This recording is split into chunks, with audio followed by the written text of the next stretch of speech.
हिमकुंद मृणालाभम दैत्यानां परमम गुरुम सर्वशास्त्र प्रवक्तारम भार्गव प्रणमाम्यहम्। नमस्कार साथियों, 7 अगस्त को शुक्रदेव वक्री अवस्था में गति करते हुए कर्क राशि में गोचर करने जा रहे हैं। चूंकि कर्क राशि चंद्रमा के आधिपत्य वाली राशि है और शुक्र से इनका संबंध कुछ विशेष मधुर नहीं होता है।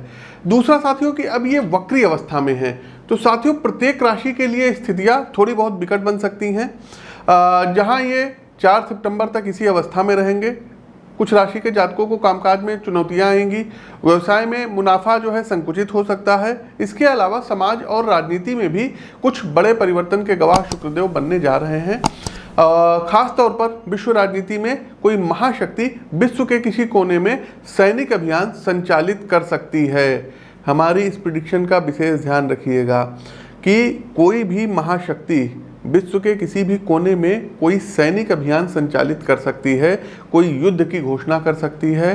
तो आइए क्रमवार जानते हैं कि मेष से लेकर के मीन राशि के जातकों पर वक्री शुक्रदेव कर्क राशि में जाकर के क्या प्रभाव डालेंगे और किन उपायों के द्वारा आप इनसे मनोनुकूल परिणाम प्राप्त कर सकते हैं। आपकी जानकारी के लिए बता दें कि प्रस्तुत राशिफल आपकी चंद्र राशि व आपकी नाम राशि दोनों पर संयुक्त रूप से आधारित है। आगे बढ़ने से पहले साथियों आपको बताना चाहेंगे 26, 27 और 28 अगस्त को दिल्ली आगमन हो रहा है। तो जो भी दर्शक दिल्ली या इसके आसपास के क्षेत्र से हैं, आप लोग वहां पर हमसे मिल करके अपनी पत्रिका का विश्लेषण करा सकते हैं।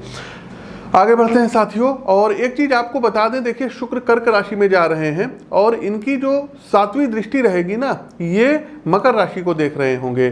तो हर एक कुंडली अलग होती है। आपकी वास्तविक जीवन में आपकी डेट ऑफ बर्थ, आपकी टाइम और आपकी बर्थ प्लेस, इसके आधार पर जन्म कुंडली बनती है और उसके बाद गोचर को लग्न राशि पर बैठा करके महादशा अंतरदशाओं के प्रभाव को देखा जाता है और भविष्यवाणी की जाती है। तो साथियों, ये जो आपको हम राशिफल बता रहे हैं, इसको अंतिम सत्य मत मानिएगा, अपना कर्म करते रहिएगा। और यदि आपके जीवन में कोई दिक्कत आ रही हो, प्रॉब्लम आ रही हो, तब आप स्क्रीन के दिए गए नंबरों पर संपर्क कर सकते हैं। अपनी पत्रिका का विश्लेषण व्यक्तिगत तौर पर मिल करके, चूंकि हम यहाँ बाराबंकी में रहते हैं, लखनऊ के बगल का जिला है, यहाँ पर आकर के आप लोग हमसे मिल सकते हैं। दूसरा साथियों, आपके शहर आते रहते हैं, आप लोग स्टेटस देख लिया करिएगा, फेसबुक पे जुड़े हैं तो लाइक सब्सक्राइब कर दीजिएगा और यूट्यूब पर भी जो है आप लोग चैनल को सब्सक्राइब जरूर करिए। पहली राशि आती है एरीज, मेष राशि। देखिए मेष राशि के प्रबुद्ध जातकों, चतुर्थ भाव में शुक्रदेव वक्री अवस्था में गोचर करेंगे। चौथा भाव आपको पता होगा भूमि, भवन, वाहन, माता का भाव होता है, घरेलू संबंध इत्यादि को दर्शाता है। तो पहली बात, परिवार में संबंध बेहद संभाल कर रखिएगा, कारण कि छोटी छोटी सी बातों को लेकर के बड़े विवाद होने के संकेत बन रहे हैं। देखिए चौथे भाव में शुक्रदेव यहाँ गोचर कर रहे हैं और 7वीं दृष्टि आपके कर्म भाव में दे रहे हैं, तो बड़े विवाद होने के संकेत बन रहे हैं। माता पिता के साथ रिलेशन थोड़े से ज़्यादा कटु हो सकते हैं। हो सकता है आप शादीशुदा हों और उसके बाद आपकी पत्नी के द्वारा आपके माता को कुछ जो है कह दिया जाए, इस बात को लेकर के कुछ ज़्यादा ही जो है घर परिवार में स्थितियां असामान्य हो सकती है। तो इस अवधि में आप खुद को भावनात्मक भंवर में फंसा हुआ महसूस करेंगे, जहां रिश्तों की कमजोरी आपके बड़े निर्णयों में बाधा बनेगी। संपत्ति के संबंध में हानि के योग शुक्र बनाते हुए दिख रहे हैं। साथियों, विशेषकर जो बंधु पार्टनरशिप यानी साझेदारी में कामकाज कर रहे हैं, उन्हें कहीं ना कहीं दिक्कत आ सकती है, जो व्यापार में नुकसान का कारण बन सकती है।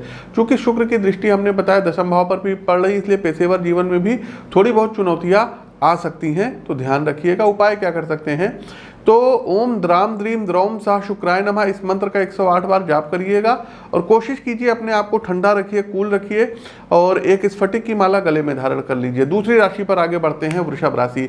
देखिए वृषभ राशि के बंधुओं, वक्री गति करते हुए शुक्र ग्रह आपके तीसरे पराक्रम भाव में प्रवेश करने जा रहे हैं, जो कि आपके छोटे भाई बहनों का है, यात्राओं का भाव है, छोटी यात्राओं का भाव है, संचार कौशल का भाव है, भौतिक सुख सुविधाओं का भाव है और पराक्रम का भाव हमने आपको बताया। तो सेहत को लेकर के जो है कॉम्प्लिकेशन थोड़ी बहुत हो सकती है।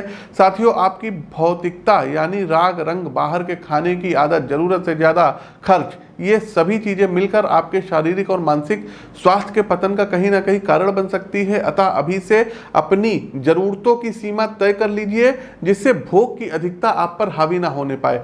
पेशेवर जीवन के संदर्भ में यदि हम बात करें तो यहाँ आपका खर्च आपकी प्रोफेशनल जरूरतों से जुड़ा हुआ होगा। अपनी स्किल कम्युनिकेशन को प्रभावी बनाने के लिए आप खर्च करेंगे, जिससे आपका व्यवहारिक ज्ञान ज़्यादा मजबूत होगा। यात्राओं से बचने की सलाह आपको यहाँ दी जाती है, कारण कि इसमें ना सिर्फ आपका धन खर्च होगा बल्कि स्वास्थ्य से जुड़े नकारात्मक मामले भी सामने आ सकते हैं, इसलिए घर पर ही रहिएगा। पिता के साथ कुछ ना कुछ संबंधों के मामलों में कटुता आ सकती है। हो सकता है कि आपको लगे कि आपके फादर कोई डिसीजन आपके ऊपर जबरदस्ती थोप रहे हैं, तो ऐसा बिल्कुल भी नहीं है साथियों। बुद्धि विवेक से आप लोगों को काम लेना है। दूसरों के लड़ाई झगड़े में आपको बीच में चौधरी बन करके बीच बचाव करने का काम नहीं करना है, अन्यथा कुछ ना कुछ कानूनी दांवपेच में भी आप लोग फंस सकते हैं। उपाय क्या करना होगा, तो सबसे पहले एक फायर ओपेल आता है, जेम स्टोन है, 10 से 12 कैरेट का चांदी में बनवा करके राइट हैंड के मध्यमा उंगली में आप धारण कर लीजिएगा। दूसरा एक काम दर्शकों ये करिएगा कि प्रत्येक शुक्रवार वाले दिन दूध में मिश्री घोल करके शिव जी पर बिलपत्र चढ़ा करके अभिषेक करिए और उसके बाद शुद्ध जल से अभिषेक करिएगा। तीसरी राशि की ओर आगे बढ़ते हैं। हमारी अगली राशि आती है मिथुन राशि। देखिए मिथुन राशि के बंधुओं वक्री शुक्र आपके दूसरे भाव में गोचर करने जा रहे हैं। आप लोग कुंडली देख सकते हैं, दूसरे भाव में गोचर करने जा रहे हैं। दूसरा भाव जो होता है ये आपकी वाणी का भाव होता है, ये आपकी टोटल जमा पूंजी का, आपकी बचत का भाव होता है, परिवार का भाव होता है, तो और स्वाद का, जिह्वा का भाव होता है। तो साथियों एक चीज हम आपको बता दें कि पहली बात तो ठंडी चीज़ों से आप लोगों को दूर रहना है, धूम्रपान वगैरह बहुत ज़्यादा नहीं करना है, अन्यथा आप लोग जो है कुछ प्रतिकूल हो सकते हैं। साथियों अनिश्चितताओं का दौर यहाँ पर कुछ देखने को मिल सकता है, जहाँ अकस्मात कुछ ना कुछ समस्याएं आपकी मानसिक शांति भंग कर सकती हैं, जिसमें धन, परिवार और स्वास्थ्य से जुड़े मामले ये मुख्य रूप से होंगे। परिवार की किसी बड़ी जरूरत पर अचानक आपकी बचत का एक बड़ा हिस्सा खर्च हो सकता है। संभव है कि आपकी माताजी को या आपके फादर को कोई बहुत बड़ी हेल्थ जो है कॉम्प्लिकेशन हो, इसलिए आपने खर्चों को अभी से सीमित करिएगा और समय समय पर जो है कोशिश कीजिएगा कि जो है हेल्थ चेकअप वगैरह उनको कराते रहिएगा। क्योंकि वाणी से जुड़ा दूसरा भाव है, इसलिए आपकी भाषा पेशेवर और व्यावसायिक जीवन में दिक्कत पैदा कर सकती है, जहां आपकी कटुवाणी आपको अन्य कर्मियों से थोड़ा सा पृथक करके रखेगी। रिश्तों में भी कड़वाहट होती हुई दिखाई दे रही है, खासकर ससुराल पक्ष से संबंध बिगड़ेंगे और मतभेद दिलों के बीच दूरियां पैदा कर सकते हैं। जमा पूंजी का एक हिस्सा आपका खर्च हो सकता है। जमीन इत्यादि किसी जो है विवादों में आ सकती है। व्यापार में हो सकता है कि आपके अधीनस्थ जो कर्मचारी रह रहे हों वो आपको कुछ ना कुछ जो है गड़बड़ कर रहे हों, तो उनके ऊपर नज़र जरूर रखिएगा। उपाय क्या कर सकते हैं साथियों, नमः शिवाय मंत्र बहुत पावरफुल मंत्र है और भगवान शिव एक ऐसे देव हैं कि ब्रह्मा ने आपके भाग्य में जो लिख दिया है उसको कोई काट नहीं पाएगा। भगवान विष्णु जो देना होगा वो देंगे, लेकिन भगवान शिव ऐसे हैं कि जो आपके भाग्य में नहीं भी होगा ना वो भी आपको रिटर्न करेंगे। तो नमः शिवाय मंत्र को मानसिक रूप से जितना ज़्यादा नाम जप कर सकते हैं करिए। सोमवार और शुक्रवार के दिन आप लोगों को शहद से शिव जी का अभिषेक करना और शमी पत्र चढ़ा दीजिएगा। ये दो प्रयोग करके देखिएगा और कोशिश कीजिएगा एक डायमंड रखा हो तो उसको तत्काल धारण कर लीजिए। तो ये उपाय करिए और उसके बाद कमेंट बॉक्स में हमें अपना अनुभव साझा करिए। चौथी राशि आती है कर्क राशि। कर्क राशि के साथियों शुक्र देव का गोचर आपके लग्न भाव में हो रहा है और 7वीं दृष्टि पत्नी भाव और आपके साझेदारी के भाव को दे रहे हैं। तो कर्क राशि के साथियों लग्न भाव में वक्री होकर के गोचर करना आपके लिए कुछ नए परिवर्तन लाने वाला सिद्ध होगा। जीवन के आर्थिक, सामाजिक, पेशेवर और व्यापारिक लक्ष्यों के प्रति आप खुद को नए सिरे से तैयार करेंगे। लेकिन साथियों कोई भी परिवर्तन शुरुआत में कष्टदायी होता है। जब हम अपनी पुरानी बेकार आदतों को अचानक चुनौती देते हैं तो हमारा मन जो है मार्ग रोककर खड़ा हो जाता है। यहाँ आवश्यकता होती है दृढ़ संकल्प की, अतः परिवर्तन की पुकार को आलस्य की आंधी में अनसुना नहीं करना है। एक खास बात साथियों, आपके माता पिता विशेष रूप से सहयोगी सिद्ध होंगे। कोई खास सलाह, आर्थिक मदद और उनकी ओर से आपको प्राप्त होगी। निवेश से बचना होगा, नए निवेश नहीं करने होंगे दोस्तों, क्योंकि इस अवधि में मार्केट बड़े स्तर पे उतार चढ़ाव फेस करेगी, जिसके कारण आपका धन फंस सकता है। सामाजिक आडंबर से भी आपको बचना होगा। कहने का अर्थ है व्यक्तिगत साज सज्जा, लग्जरी जो है चीज़ों पर धन कम खर्च करिएगा, अन्यथा अनावश्यक का अभिमान आर्थिक तंगी का कारण कर्क राशि के जातकों बन सकता है। उपाय क्या कर सकते हैं, तो यही जो स्टार्टिंग में हमने मंत्र पढ़ा था, हिम कुंद मृणालाभम दैत्यानाम परमम गुरुम सर्वशास्त्र प्रवक्तारम भार्गव प्रणमाम्यहम। इस मंत्र की एक माला स्फटिक की माला से प्रतिदिन आपको जाप करना होगा और कोशिश कीजिएगा अपनी पत्रिका का विश्लेषण करवा लीजिएगा। 5वीं राशि सिंह राशि। सिंह राशि के बंधुओं शुक्र देव वक्री गति करते हुए आपके 12th हाउस में गोचर कर रहे हैं, 12वें भाव में गोचर कर रहे हैं। देखिए समय कठिन होगा सिंह राशि के जातकों, नो डाउट, लेकिन आप अपने व्यक्तित्व को संतुलित रखिएगा, संयमित रखिएगा और अनुशासित आपको रखना होगा, तभी जाकर कार्यों में मनोवांछित परिणाम आपको प्राप्त होंगे। पेशेवर जीवन तथा व्यापारिक कार्यों के चलते लंबी यात्राओं के योग बन रहे हैं, विदेश जाना हो सकता है। कामकाज के चलते घर से लंबे समय के लिए आप बाहर रह सकते हैं। खान पान और पर्सनल केयर को संतुलित रखिएगा, कारण कि खान पान का असंतुलन स्वास्थ्य में गिरावट का कारण बन सकता है। जो बंधु आर्ट फील्ड से जुड़े हुए हैं एवं रचनात्मक कार्यों से धनोपार्जन कर रहे हैं, उन्हें नए प्रोजेक्ट्स प्राप्त हो सकते हैं, जहां उन्हें अपनी प्रतिभा का लोहा मनवाने का अवसर प्राप्त होगा। व्यापारिक कार्यों से जुड़े व्यवसायी जातक हालांकि किसी विशेष समस्या का सामना नहीं करेंगे, लेकिन फिर भी यदि आप साझेदारी में काम कर रहे हैं तो अपने पार्टनर की ओर से थोड़ा सा सतर्क रहिएगा, अन्यथा किसी लीगल पॉइंट का फायदा उनके द्वारा उठाया जा सकता है। उपाय क्या करेंगे? तो शुक्रवार वाले दिन 1.25 किलो चावल और 1.25 किलो चीनी का दान किसी गरीब महिला को करिएगा। दूसरा साथियों, प्रतिदिन जल से भगवान भोलेनाथ का आप लोगों को अभिषेक करना होगा और स्वास्थ्य का विशेष ध्यान रखिएगा। बाकी अपनी पत्रिका का विश्लेषण आप लोग करवा लीजिएगा। आगे बढ़ते हैं साथियों, हमारी अगली राशि आती है कन्या राशि। लाइक करते चलिए, शेयर करते चलिए और कमेंट बॉक्स में जय श्री राम का उद्घोष कीजिए। कन्या राशि के बंधुओं, वक्री गति करते हुए शुक्र आपके एकादश भाव में गोचर करने जा रहे हैं। इसका अर्थ यह है कि इस टाइम पीरियड में आपको कोई भी बड़ा आर्थिक जोखिम लेने से अब बचना होगा। सामान्यतः शुक्र कन्या राशि के लिए एक फलदायी प्लैनेट है, लेकिन इस अवधि में आपको भी थोड़ा अधिक सतर्कता से कार्य करना होगा। किसी भी प्रकार का निवेश, व्यापार में इन्वेस्टमेंट इस अवधि के लिए स्थगित कर दीजिए, हमारी आपको पर्सनल और व्यक्तिगत सलाह है। क्योंकि एकादश भाव को मित्रों से भी जोड़ा जाता है, बड़े भाई बहनों से भी जोड़ा जाता है, इसलिए सामाजिक दायरे में आपके प्रति नकारात्मक सूचना और भ्रामक तथ्य आपके भाई बहनों के सामने और मित्रों के सामने रखे जाएंगे, जिसके कारण संबंध बिगड़ सकते हैं। इसलिए छवि के प्रति सतर्कता आवश्यक है। पारिवारिक रिश्तों में धैर्य का परिचय देना होगा। यदि किसी फैमिली मुद्दे पर बात चल रही है तो शांत मन से समाधान निकालने का प्रयत्न करिएगा। शब्दों की मर्यादा रिश्तों की मधुरता बनाकर रखेगी। आपकी संतान अपने करियर को लेकर के भ्रमित हो सकती है, इसलिए संतान की भी जन्म कुंडली का विश्लेषण करवाना आवश्यक होगा। कहीं आपका यदि फंसा हुआ धन है, थोड़ा सा यदि आप प्रयास कर ले रहे हैं तो धन की आपको प्राप्ति हो सकती है। तो दर्शकों, आप लोगों को जो हम उपाय बताने जा रहे हैं इसको जरूर करिएगा। सबसे पहले करना क्या होगा, यदि डायमंड रत्न है तो उसको तत्काल धारण कर लीजिए, या नहीं है तो ओपेल धारण कर लीजिए, या ओपेल भी नहीं है तो एक अमेरिकन डायमंड आता है, बहुत ही सस्ता रत्न है, कोई बहुत ज़्यादा जो है महंगा नहीं है, उसको आप लोग चांदी में बनवा करके 9 से 10 कैरेट का राइट हैंड की मिडिल फिंगर में कर सकते हैं।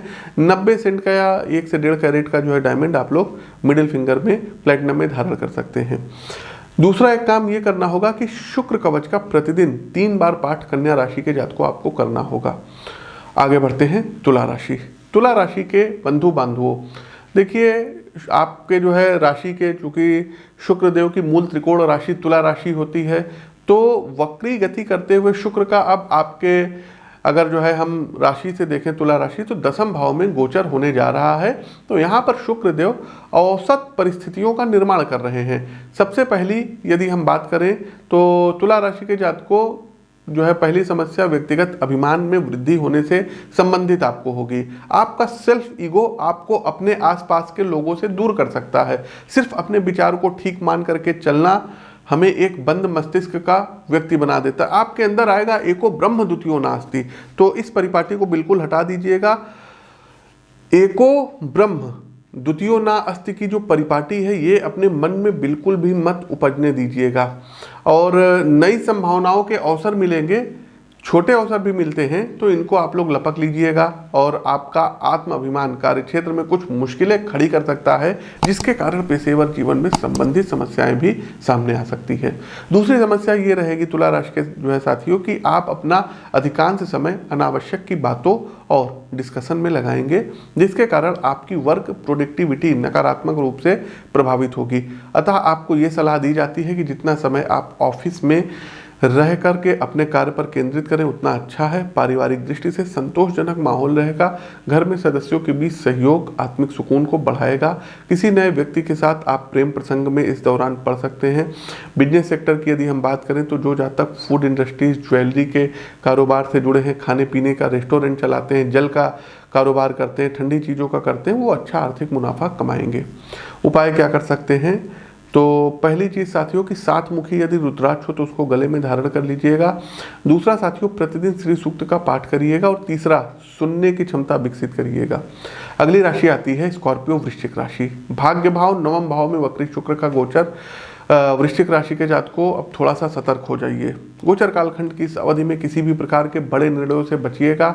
ऐसे डिसीजन जो आपकी जिंदगी को हमेशा के लिए बदल देने की क्षमता रखते हो, इस अवधि के लिए उन्हें स्थगित कर दीजिए। वैवाहिक संबंधों के लिहाज से चीज़ें मुश्किल रहेंगी, चाहे आप शादीशुदा हो अथवा आपका विवाह तय हो चुका हो, दोनों ही स्थितियों में मुश्किलें बढ़ेंगी। कैरियर के संदर्भ में मानसिक ठहराव की स्थिति आपको कार्यों के प्रति उदासीन बना सकती हैं। मन में व्याप्त अकारण निराशा आपका पूरा ध्यान कामकाज से हटा करके अनावश्यक चिंता में लगा देंगे। इस परिस्थिति में आपका आत्मविश्वास कमजोर पड़ सकता है, जो अनिर्णय को जन्म देगा। मित्रों, चूंकि कैरियर और आर्थिक क्षेत्र आपको लगातार परेशान करते रहेंगे, जिसका स्वाभाविक रूप से नेगेटिव इम्पैक्ट आपके रिश्तों पर दिखाई देगा। परिवार के संदर्भ में आप थोड़े चिड़चिड़े हो सकते हैं। पिता के साथ थोड़ा सा संबंध अच्छा नहीं रहेगा और आपके अंदर की व्यथा क्रोध का रूप लेकर के परिवार में कलह को जन्म देगी। साथियों, बिना संयम समय मुश्किल है, चुनौतियों से भरा रहने वाला है। अतः अपने कंधे अभी से मजबूत कर लें और एक कुशल मार्गदर्शन जन्म कुंडली पर अवश्य ले लीजिएगा। कारण कि व्यक्तिगत परामर्श के द्वारा जीवन की क्या वास्तविक स्थिति है उसके विषय में ज़्यादा स्पष्ट हुआ जा सकता है और फिर उसके अनुरूप ही उपाय भी कराए जाएंगे। क्या करेंगे उपाय? तो सबसे पहले ओम द्राम द्रीम द्रोम साह शुक्राय नमः इस मंत्र का 108 बार जाप करिएगा। दूसरा साथियों, शुक्रवार वाले दिन रोटी में शक्कर रख करके और 2-4 गाय को खिला दीजिएगा। आगे बढ़ते हैं सैजिटेरियस धनु राशि। धनु राशि के बंधु बांधवों, अष्टम भाव में वक्री शुक्र की स्थिति प्रतिकूल मानी गई है। खासकर स्वास्थ्य से जुड़े मामले में आपको विशेष समस्याएं हो सकती हैं, इसलिए व्यक्तिगत स्वास्थ्य को लेकर के सतर्क रहिएगा। खासतौर में महिला जातक इस अवधि में कठिनाई का अनुभव करेंगे। एलर्जी, ब्लड रिलेटेड इशू और मस्तिष्क से जुड़ी हुई समस्याएं शुक्र आपको दे सकते हैं, इसलिए प्रॉपर डॉक्टर के संपर्क में रहें। आर्थिक लिहाज से थोड़ी समस्या रहने वाली है। शेयर मार्केट वगैरह में अभी निवेश ना करें, क्योंकि कुछ अंतर्राष्ट्रीय कारणों से पूरे विश्व का मुद्रा बाजार अनिश्चितता से भरा रहने वाला है। पेशेवर जीवन में भी चुनौतियां रहने वाली है, क्योंकि आप जो है कामकाज से ब्रेक लेंगे, जैसा मैंने कहा, जिसका इम्पैक्ट सीधा आपके कामकाज पर पड़ेगा। इवन आप जॉब चेंज करने के विषय में भी विचार कर सकते हैं, लेकिन अभी जॉब चेंज मत करिएगा। व्यवसाय के संदर्भ में भी किसी भी नई योजना को प्रारंभ ना करिए। जो कार्य प्रगति पर है उसी को आगे बढ़ाना आपके लिए उचित रहेगा। अपने व्यक्तिगत आचरण को नैतिक आपको रखना होगा साथियों, कारण कि शुक्र मन में कहीं ना कहीं राग रंग की भावना का उदय करते हैं, जो चरित्र के स्तर पर चिंता का कारण बनेगा। कम शब्दों में हमने बहुत बड़ी बात कही है। आप लोग जो है धनु राशि के जातकों, बिल्कुल हमारी इस बात को गांठ बांध लीजिएगा कि किसी प्रकार के हनी ट्रैप वगैरह में मत फंसिएगा। उपाय क्या कर सकते हैं? तो कोशिश कीजिए, शुक्रवार का आप लोगों को व्रत करना होगा और प्रतिदिन आप लोगों को अगर संभव हो तो लक्ष्मी चालीसा व श्री सूक्तम का पाठ करिए। आगे बढ़ते हैं कैप्रिकॉन मकर राशि। देखिए, मकर राशि के बंधु बांधवों, शुक्रदेव का गोचर आपके सप्तम भाव में जो है होने जा रहा है। तो मकर राशि के जातकों, यहाँ पर कुछ ना कुछ कठिनाइयाँ आएंगी। फैमिली के मामले में, कामकाज के मामले में, पार्टनर के मामले में, पत्नी के साथ किसी बात को लेकर के विवाद हो सकता है। कोई लोन वगैरह होगा वो आपका रिजेक्ट हो सकता है। मकर राशि के जो जातक प्रेम संबंध में है तथा अपने रिश्ते को वैवाहिक मान्यता दिलाना चाहते हैं, तो अभी अपने रिश्तों की बात घर पर ना करें। ग्रह गोचर आपको अभी बिल्कुल भी सपोर्ट नहीं कर रहे हैं। स्टूडेंट्स के लिए भी स्थिति थोड़ी सी प्रतिकूल रहेगी। व्यक्तिगत कारणों से आप एक भावनात्मक भंवर की उलझन में रहेंगे, जिसके कारण पढ़ाई लिखाई पर ठीक से ध्यान नहीं आप दे पाएंगे। जो जातक एग्जाम की प्रिपरेशन कर रहे हैं, इनको अभी थोड़ा सा अपने इंद्रियों पर संयम रखना होगा। किसी प्रेम प्रसंग में आकर के इनकी पढ़ाई चौपट हो सकती है। वहीं वैवाहिक जीवन में भी स्थितियां थोड़ी सी कठोर हो सकती है। हो सकता है आपकी किसी रिश्ते की बात आपके पत्नी को या आपके पति को पता चल जाए, जिसके कारण घर में माहौल थोड़ा सा कलहपूर्ण रहेगा। आपसी समझ के स्तर पर जीवन साथी के साथ वैचारिक टकराव होता हुआ दिख रहा है और संतान के भविष्य को लेकर के भी कुछ न कुछ आप लोगों के मन में जो है एक अज्ञात भय रहेगा कि बच्चे क्या करेंगे। देखिए साथियों, हमारे हाथ में कुछ नहीं होता है। सबही रचावत राम गोसाई, जो प्रभु राम चाहते हैं वही होता है। तो आप अगर सोचेंगे कि हम अपने बच्चों का करियर बदल देंगे, तो ये सबसे बड़ी भूल है। हाँ, आपके मन में ये भावना आनी चाहिए कि मैं भगवान की शरण में जा रहा हूँ और ईश्वर के मार्गदर्शन में हमारे बच्चे का भविष्य बदलेगा। तो पहली बात तो मकर राशि के जातक को जन्म कुंडली विश्लेषण करवा लीजिएगा, आपके लिए थोड़ा सा घातक रहेगा। और यदि आप लोग डायबिटीज़ पेशेंट हैं और कोई ऑपरेशन वगैरह आपका होने जा रहा है हार्निया वगैरह का, तो कुंडली परामर्श के बाद ही कराइएगा, अन्यथा बहुत बड़ी किसी दिक्कत में आ सकते हैं। उपाय क्या कर सकते हैं, तो महामृत्युंजय मंत्र की एक माला का आप लोगों को प्रतिदिन जाप करना होगा। दूसरा साथियों, शुक्रवार वाले दिन आप लोगों को चाहिए कि दूध का, चावल का और मिश्री का दान किसी महिला को करिए। आगे बढ़ते हैं, हमारी 11वीं राशि आती है कुंभ राशि। कुंभ राशि के बंधुओं, शुक्रदेव वक्री हो रहे हैं और छठे भाव में अब आपके गोचर करने जा रहे हैं। अन्य राशियों की तरह आपको भी शुक्र यहाँ पर स्ट्रगल कराएंगे। पारिवारिक संदर्भ में आपके स्वभाव की कठोरता फैमिली में टेंशन का कारण बनेगा। आवश्यकता से अधिक शाब्दिक मुखरता आपको पिता के साथ विवाद में उलझा सकते हैं, जिसके चलते आपके रिश्ते नकारात्मक रूप से प्रभावित होंगे। स्वास्थ्य को लेकर के भी इस अवधि में आप संघर्ष करते हुए दिखाई दे रहे हैं। हार्मोन्स का अकस्मात असंतुलन छाती, गले और मस्तिष्क में कुछ बड़े विकार पैदा कर सकती है, जिसके कारण शारीरिक और आर्थिक नुकसान संभव है। पैसे का अधिकांश हिस्सा हॉस्पिटल के खर्चों पर आ सकता है। जिन्हें पहले से कोई हेल्थ इशू है, उन्हें अब ज़्यादा सतर्क रहने की सितारे सलाह दे रहे हैं। कुंभ राशि के बंधुओं, एक विशेष सलाह मैं आपको दूंगा, महिलाओं के प्रति ज़्यादा विनीत और सम्मानपूर्ण रहिएगा। कारण कि विवाद की स्थितियाँ आपको कोर्ट कचहरी, थाने, पुलिस तक ले जा सकती है। पेशेवर जीवन में छोटे छोटे एवं वास्तविक लक्ष्य निर्धारित करें, जिससे आपका मन अस्त व्यस्त ना रहे। साथ ही समय सीमा का ध्यान अवश्य रखें, जिससे हर टास्क का निश्चित परिणाम आपको समय पर प्राप्त हो। यदि निवेश के विषय में आप विचार कर रहे हैं तो जो है ह्यूमन रिसोर्स का, ज्वेलरी इंडस्ट्रीज, कॉस्मेटिक संबंधित कार्यों में पैसा लगाइएगा, आपको अच्छा रिटर्न प्राप्त होगा। उपाय क्या कर सकते हैं, तो देखिए आपके ऊपर तो 7.5 का भी प्रभाव है, तो कोशिश कीजिएगा कि शनिवार के दिन पीपल पर जो है जल चढ़ाइएगा और शुक्रवार के दिन वट वृक्ष, बरगद के वृक्ष पर कच्चा दूध चढ़ाइए और वहाँ की मिट्टी का तिलक कर लीजिए। और शक्कर मिश्रित आटा, मतलब आटे में चीनी मिला करके और जहाँ पर चींटियाँ ढेर सारी निकलती हों उनको खिलाना शुरू करिए। देखिएगा धन संबंधी विशेष लाभ होगा। कार्यक्रम का अंतिम पड़ाव, अंतिम राशि मीन राशि। मीन राशि के बंधु बांधवों, पंचम भाव में शुक्रदेव वक्री करके अब गोचर कर रहे हैं, तो भावनात्मक और स्वास्थ्य संबंधी मामलों में अब आपको उतार चढ़ाव देखने को मिलेगा। स्किन से जुड़ी कोई बड़ी समस्या आपको हो सकती है, जिसके कारण आप लंबे समय तक एकांतवास में रहेंगे, जो भावनात्मक रूप से आपको कमजोर कर सकता है। 2-3 विशेष सलाह है मीन राशि के जातकों जो मैं आपको दे रहा हूं, जिसे यदि आप अपने जीवन में उतारते हैं तो आपको काफ़ी राहत मिलेगी। देखिए, शुक्र विलास, राग, रंग, भौतिकता को बढ़ाते हैं, इसलिए आप अपने शारीरिक सुख की किसी वस्तु पर बचत का बड़ा हिस्सा खर्च कर सकते हैं। आपका ये खर्च आपकी आवश्यकता से ज़्यादा सामाजिक दिखावे से प्रेरित रहेगा। इस तरह के किसी भी एक्सपेंडिचर से बचिएगा, अन्यथा आर्थिक तंगी आपकी वास्तविक जरूरतों का गला घोट सकती है। दूसरा, शुक्र शरीर में रजस और तमस, इन 2 गुणों का विकास करते हैं, अतः आप अपने खान पान एवं आचरण में थोड़ा स्वच्छंद हो सकते हैं, जिसका आपके स्वास्थ्य पर नकारात्मक असर पड़ेगा।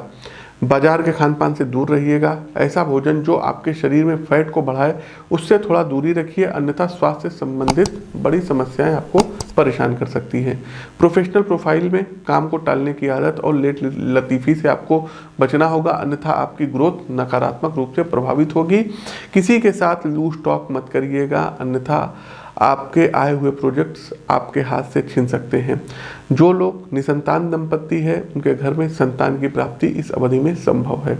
उपाय क्या करना होगा, तो सबसे पहले कोशिश कीजिए कि बुधवार और शुक्रवार के दिन तुलसी जी पर कच्चा दूध चढ़ाइएगा। दूसरा एक काम ये करना होगा कि शुक्र के पौराणिक मंत्रों का अथवा तांत्रिक मंत्रों की एक माला का जाप करिए। ओम द्राम द्रीम द्रौम शाह शुक्राय नमः, आप इसी मंत्र को 108 बार कर लीजिए और 7 मुखी रुद्राक्ष गले में धारण करके आपको रखना होगा। तो प्रिय साथियों, ये तो था शुक्र गोचर की विशेष श्रृंखला। आपको कैसी लगी कमेंट बॉक्स के माध्यम से हमें अवगत अवश्य कराइए। नए हैं तो चैनल को सब्सक्राइब करिए, बेल आइकन दबाइए। अपनी वाणी को विराम देते हुए ज्योतिष के इस मंच से मैं पंडित आशीष वत्स आप सभी प्रबुद्ध साथियों से विदा लेता हूँ। नमस्कार, राम राम।